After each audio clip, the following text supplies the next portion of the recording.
the member for Kitchener Centre.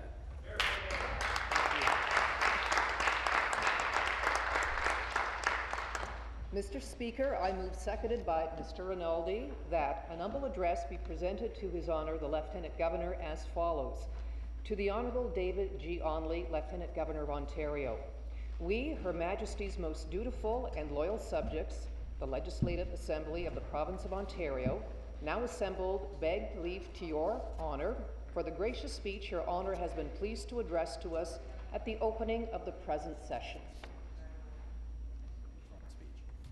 Thank you, Mr. Speaker, and congratulations to you for filling in. You're doing a great job so far. And I will be sharing my time with the member from Northumberland Quinte West. Well, it is a tremendous honour to move the speech from the throne and to serve in this 41st Parliament, which has witnessed the election of more women in this chamber than any other Ontario Parliament. And to be serving with the first female premier ever elected in Ontario. Recently, I was humbled to earn the support of the good people of Kitchener Centre, a community that is reinventing itself in many exciting and dynamic ways. For over 3 decades, I served my community as a broadcast journalist for CTV News, anchoring and producing the current affairs program province-wide. We reported on a wide variety of important issues and told the stories of the people in our region. Today, I am committed to continuing to work as a strong voice for the residents of Kitchener Centre in a new role as their elected representative in the Ontario Legislature. Mr. Speaker, in the throne speech you heard our ambitious plan for building Ontario up, for moving Ontario forward in the days and years ahead. Well, if you want to see this plan in action, I encourage you to come to Kitchener Centre, and I know you don't live far from there. In the past decade, our city was facing the same difficult economic realities as many other Ontario communities. Factories shutting down, people losing their jobs, and a declining downtown core. But our community was built on an entrepreneurial spirit. We are dreamers and doers, and we love a challenge. The first Europeans to the Kitchener area who arrived in the early 1800s were self-reliant, hard-working German Mennonites from Pennsylvania. Many more immigrants followed, and soon they established the town of Berlin, which came to be known as Busy Berlin. However, with the outbreak of the First World War in 1914, the anti-German sentiment grew in the area, and the name was changed to Kitchener following the death of the Earl of Kitchener. During the latter half of the 19th century and the 20th century, our stock in trade was manufacturing, big and small. We made tires at Uniroyal, shirts at the Aero Factory, and Canada's first color TVs at Electrahome. But when the tide of changing global forces swept through across much of North America, Kitchener's industrial sector was hard hit. We saw numerous one-time successful manufacturers shutter their doors. Unwilling to be relegated to the Rust Belt scrap heap, the dreamers and the doers in Kitchener got to work on a comprehensive action plan. Playing a critical role was our former MPP John Malloy, who supported Kitchener Mayor Carl Zaire and the local council in a bold and daring plan to attract development, create jobs, optimism, and momentum. In 2009, we saw the launch of our Life Sciences Cluster. The downtown Health Sciences campus was open for business, consisting of the University of Waterloo School of Pharmacy and a satellite School of Medicine of McMaster University. These institutions are graduated needed healthcare professionals, and this has gone a very long way in addressing the doctor shortage in our area. And the new medical cluster has become a magnet for pharmaceutical and biotechnology companies. Now, just down the street a block away in what used to be a leather tanning factory, the Communitech Hub is delivering stunning results in the digital media sector. In just 5 years, the Centre of Excellence, which helps tech communities start, grow, and succeed, has helped launch 1,700 new tech companies and thousands of well-paying jobs. Each of these companies has between 3 to 5 employees, so do the math on that and see how many jobs have been created. From one-person tech startups to large global players such as Google, Desire to Learn, and Christie Digital, these tech businesses have generated more than $30 billion in revenue, and that is not a bad investment on return. Ontario's Liberal government has invested $25 million over 5 years to stimulate this sector. Fostering strategic partnerships is creating new jobs and wealth in our community and in this province. Mr. Speaker, I want to tell you about one of these success stories, and it belongs to my son Andrew, who is just 26 years old. He graduated at the height of the recession with a degree in computer and video game design, and despite his best efforts, he could not find a job anywhere. He sent out hundreds of resumes. Then he took his ideas inside the hub to create video games and phone apps into the Communitech Hub after receiving some mentoring, some excellent coaching, and getting connected with the right people. He was set out on his own. I'm very happy to report to you that today Andrew's company is one of the rising stars in this nucleus of tech innovation. His downtown Kitchener office has 25 employees, not just in Kitchener, but also in a subsidiary office in Los Angeles. His clients include DreamWorks, the Jim Henson Company, and NBC Universal, just to name a few. So a very small investment in this young man has gone a very long way in creating knowledge-based jobs in our community. And consider that the people who he is employing now, they pay rent, they buy houses, they buy cars, they get oil changes, they buy groceries, they buy running shoes for their kids. They are reinvesting in the community where we live. His father and I are very proud of him.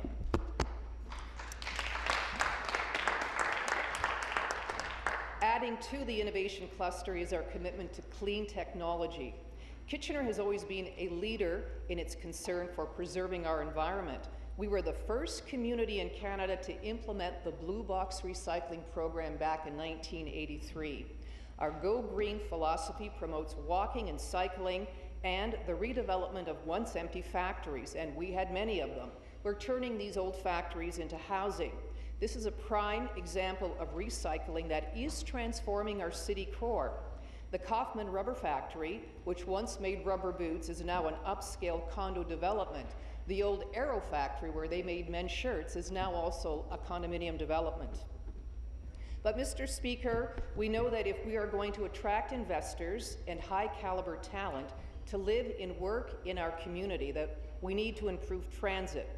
With support from the province, residents of Kitchener and Waterloo Region are soon going to see the implementation of a light rail transit system, and we're very excited about this.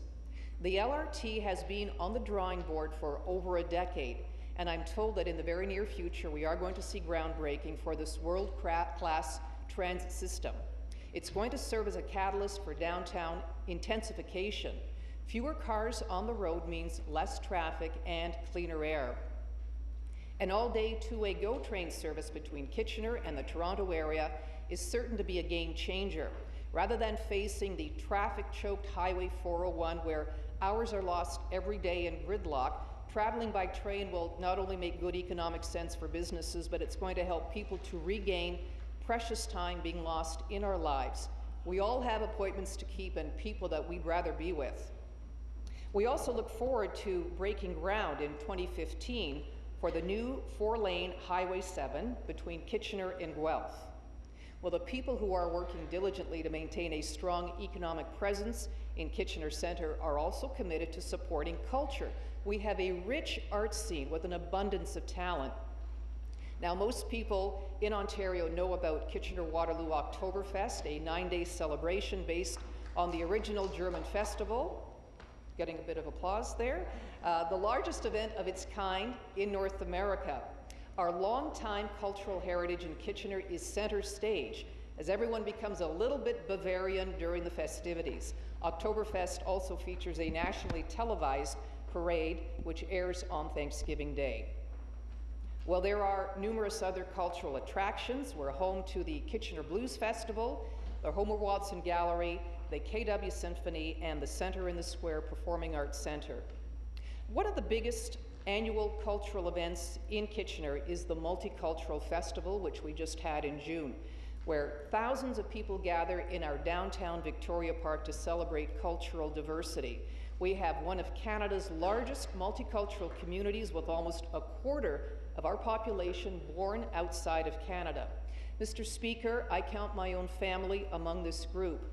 It was in the late 1950s that my parents, Carmen and Antonietta Vernile, immigrated from southern Italy to Canada. They were in their early 20s and they had very little money in their pockets. In fact, I think my dad says he had about 50 bucks in his back pocket when they arrived. But they heard that Canada was a land of opportunity, so like thousands of other people who immigrated here, they made the long journey to the shores of this country, hoping to find a better life for themselves and their children. My parents arrived to the north end of Toronto because that is where other family had settled. With only grade school education to serve them, my father worked in construction all his life. My mother toiled away in a dry cleaner's pressing shirts for 18 years. This is before air conditioning. She also cleaned houses and she held various factory jobs. We were very poor in those early days. My two older sisters and I, we wore secondhand clothes that my mother picked up in church rummage sales, and while our Canadian neighbors were annoyed by the dandelions in their yards, we spent hours picking these weeds and eating it, called chicoria. We dined on it. Thank you very much, Shep. Those same neighbors must have wondered why our entire yard was plowed over and turned into a vegetable garden, and why we challenged suburban bylaws keeping live chickens and rabbits in our backyard. The simple answer was to feed ourselves. These very early experiences with poverty became very foundational elements in my life, helping me to shape my values, my views, and personal motives. When I went off to elementary school, like many other immigrant children, I did not speak a word of English, but with the support of caring teachers in Ontario's excellent education system, we soon learned that Canada was indeed the land of opportunity. Our education system is the cornerstone that empowers young people with knowledge and confidence to help them tackle every challenge in life. At school, we were all equal, equal to learn, equal to set goals, and through hard work and dedication, equal to achieve any dream. How many other places in the world can make this claim? My dream was to become the first member of my family to attend post-secondary education, and this was a pretty lofty dream considering my father only had a grade 5 education and my mother grade 3. The war had cut short their education. So off I went to Wilfrid Laurier University in Waterloo to study history and politics, juggling 4 jobs in order to pay for tuition, books, and to keep a roof over my head. With no financial support from my family, the financial picture at times was very grim, but I knew I'd get through it, and it was thrilling to be there and to be learning at a higher level. My first job as a broadcast journalist was with the multicultural Chin Radio. After a few months in the newsroom reporting, I was appointed to the station's Queen's Park legislative reporting position. I sat right behind you in that media gallery reporting on the daily events. I never would have imagined back then that I would one day be here in the House sitting as a member, and it is humbling.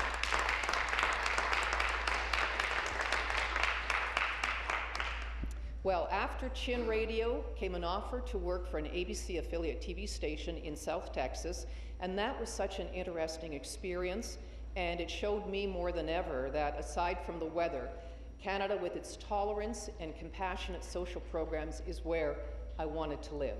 So returning to Ontario to work for CTV in Kitchener, back then called CKCO TV, it was a great privilege for 29 years to produce and anchor an award-winning weekly news program. From this perch in Kitchener, I was able to interview prime ministers, premiers, and even some American presidents. Our reports covered issues like politics, business, education, healthcare, and more. But the stories that were the most gratifying were those where we were able to improve someone's life by putting the spotlight on an inequality or a social injustice. Our report on a church community cupboard for the poor brought in a flood of donations which were very much needed at the time. We reported on a downtown soup kitchen requiring a washer and a dryer, and the very next day after the story aired, an anonymous donor provided the needed appliances. and an interview with a woman who was dealing with breast cancer, who was humiliated inside a driver's license renewal office when she was made to take her hat off for a picture revealing her hairless head, prompted me to call the then transport minister. He offered an apology on the air, and she got to retake her picture after her hair grew back. This is what drew me to a career in journalism, knowing that you can use the media pulpit to bring awareness and to create change. Well, there are some who might see journalists and politicians as natural enemies. It's often a blood sport with the two sides very suspicious of each other. And yet at the very core, reporters and elected officials want the same thing, and that is to help people. Reporters do it by reporting on important information and educating the public. Politicians help the public by passing policies and laws which allow people to live their lives in dignity. So when the opportunity came a few months ago to run in Kitchener Centre, my first concern was, would I be able to live up to the legacy of John Malloy? In the 11 years that he served, John's secured for our community a new courthouse, a new shelter for abused women, extensive funding for our 2 local hospitals in the region, our 2 universities, Conestoga College, support for the Centre for International Governance Innovation, for the Perimeter Institute for Theoretical Physics, for the Institute for Quantum Computing, and as I mentioned previously, a new school of pharmacy, a new medical school, funding for the LRT, and Go Train service. Such great accomplishments by one person in one riding. Mr. Speaker, for me it came down to the core values of the party I was about to join, the integrity of the leader and the ideas moving forward. I had a chance to speak personally with Kathleen Wynne, and she shared with me her vision for creating a strong and compassionate Ontario. It was very inspiring, and for a cynical old reporter, I will say that I'm not inspired by a whole lot of things these days, but I was inspired by Kathleen Wynne. I've also been inspired by my wonderful husband, John Matlock, and our 3 children, Andrew, Curtis, and Claire. You heard me talk about Andrew. Our middle child, Curtis, recently graduated from the Royal Military College in Kingston with a degree in political science. He's just accepted an offer to go to law school in England. And our daughter, Claire, who is also studying at the Royal Military College in Kingston, has just finished her 2nd year in English literature. She is an infantry reservist in the Armed Forces of Canada.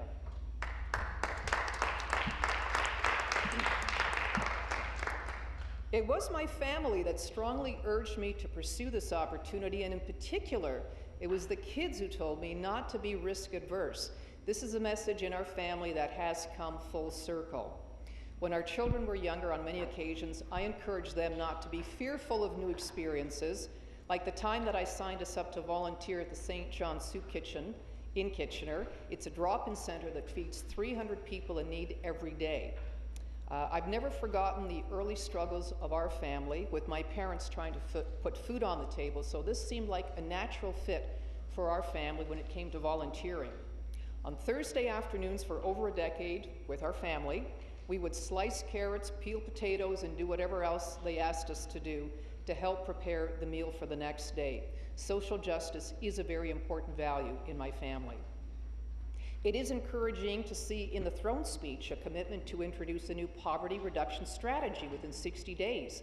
The Breaking the Cycle plan has lifted 47,000 children out of poverty in this province, and the recent increases to the Ontario Child Benefit and the minimum wage, with annual increases indexed to inflation, they aim to ensure that low-income families do not fall further behind. Mr. Speaker, I will tell you that as a broadcast journalist, I covered elections for over 3 decades, and I thought I understood the complexities involved. However, when you are the candidate at the center of the events, it's a whole other matter. When we launched into the campaign, my husband and kids and the extended Matlock family worked tirelessly until the very end. Our outgoing MPP, John Malloy, canvassed by my side, and in an ironic twist of events, role-played with me, with him acting as the aggressive reporter and me trying to answer his blistering questions. But leading the charge in our election campaign was a team of passionate volunteers who put in long hours, plotted our strategy, and worked tirelessly to win every vote. I was humbled by their unwavering dedication on every day.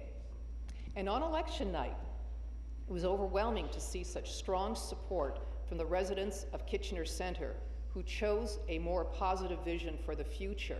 I was very worried about this election. I was looking at some of the polls in the days leading up to Election Day. My campaign team ordered me to stop looking at these polls because it was very tight.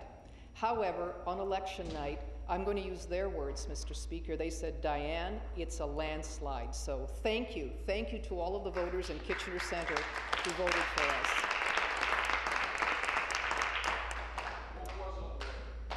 By allowing me to serve over the next 4 years as their member of Provincial Parliament, my goal is to represent their interests and their needs. Although we are fortunate to live in a province with so many advantages and opportunities, I believe that we can still do better. People are demanding that we manage their tax dollars more effectively, and believe me, I heard that while knocking on doors from many, many voters in Kitchener Centre. But they also want the fair delivery of services that allow them to live their lives in dignity, and they don't want to see any sector of our workforce demonized. We need to strike a balance, and we need to strive toward our mandate, building Ontario up. There are so many things that we need to build in my riding and across the province, starting with every child's potential, competitive businesses, new transit, a more comfortable retirement for all seniors, and a fair and inclusive society.